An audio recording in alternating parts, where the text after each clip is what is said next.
Hello, hello mga langga. Ay.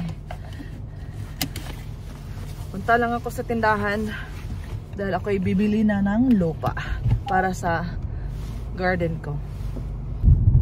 Bibili ako ng yuta ngayon, ng soil or lupa. Lagi talaga ako nagsasalita ng lupa. Bisaya kasi po ako eh. Kaya ang lagi kong nasasabi is lupa at yuta.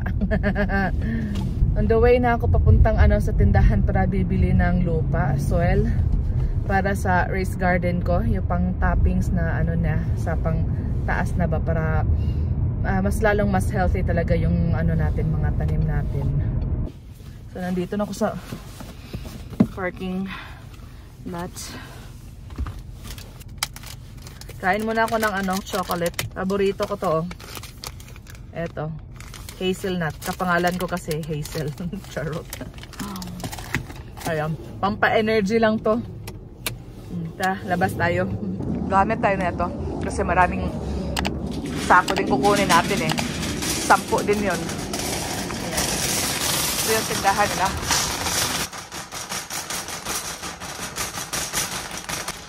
Yung soil nila na sa labas. So lalabas pa tayo dito. Ayaw mabuksan.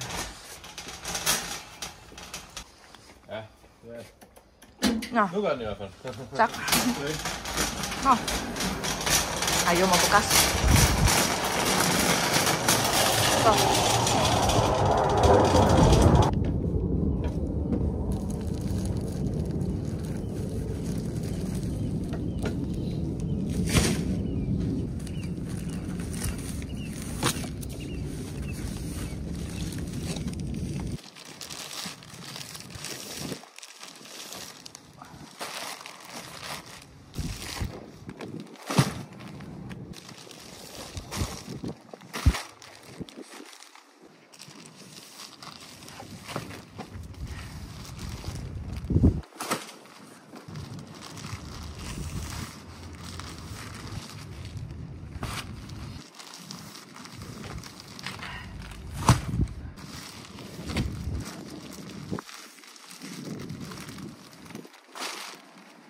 So, ito na lahat, 10. Yan. Ang bigat, 10 sa akong 50-50. So, magbabayad na tayo.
So yan na lahat.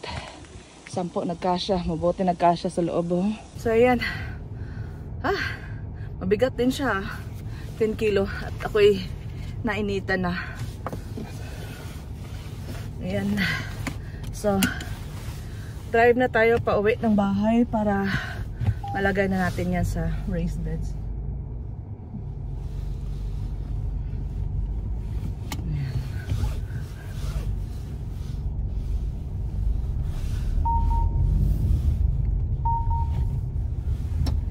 Hindi daw nasarado yung sa likuran.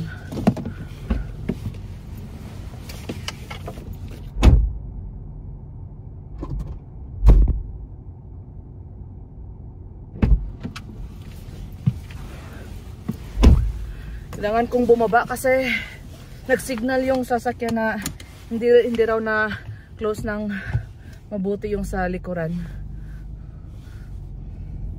So yan, kailangan kong isarado yun ng mabuti, otherwise lilipad yung mga lupa ko, yung mga sako ko.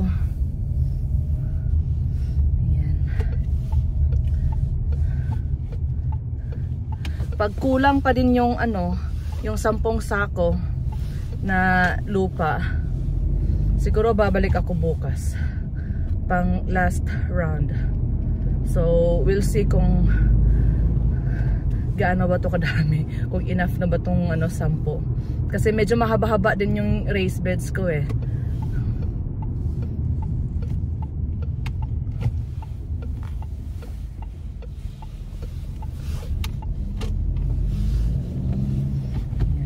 Malamig siya, pero pag naka-jacket ka at nagtatrabaho, pagpapawisan ka talaga. Kaya ang feel ko ngayon, sobrang init sa loob ng katawan ko. Sarap.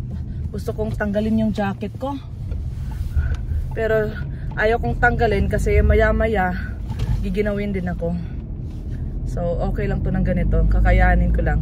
Tinanggal ko lang yung yung scarf kasi para magka loft air naman dito. So excited ako, happy ako. Hopefully matapos ko na yon, yung raised beds.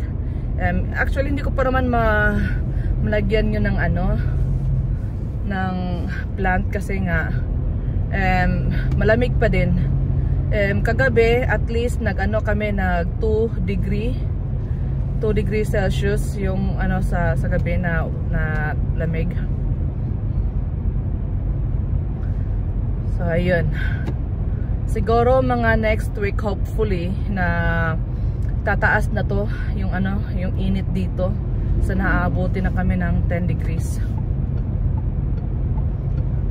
Syempre spring pa ngayon, baka nga mag snow pa eh. Pahabol na snow. Naalala ko tuloy I think 2 years ago may pahabol na, may pahabol pa si snow. Nag snow around April.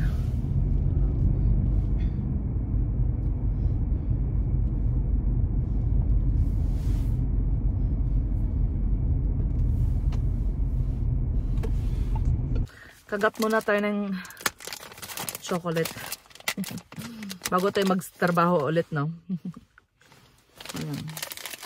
Enjoy lang to.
kulang pa to sila ng soil actually. Kung tingnan lang siya, parang okay na. Pero kasi pag ito'y mabasa na, mag-shrink din to sila. Kaya kailangan ko pa talaga ng another 10 na naman dito. Ayan. Pagpatuloy ko lang to bukas. Eto muna sa ngayon, hindi pa to enough. Kasi mag-shrink pa yan pag nabasa na sa tubig o ulan.